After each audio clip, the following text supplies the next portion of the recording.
आज भने मिठो मिठो आलु पराठा। शुभ दिन साथीहरू, म पनि सन्चै छु, तपाईहरु पनि सन्चै हुनुहुन्छ भन्ने आशा गरेको छु। आज चाहिँ भने पराठा बन्दैछ हाम्रोमा।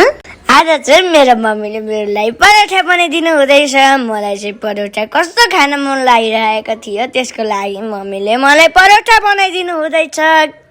मेरो मामुले आलु उसिनेर मरमसलाहरू हाल्नु भयो अनि प्याज हालेर मुस्नु भयो। मुसेर मलाई चनाको सब्जी खान मन लागिरहेको थियो, त्यसको लागि मैले चनाको सब्जी बनाउनु भयो।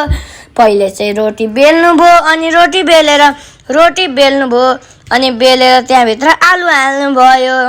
आलु हालेपछि प्यानमा हालिदिनु भयो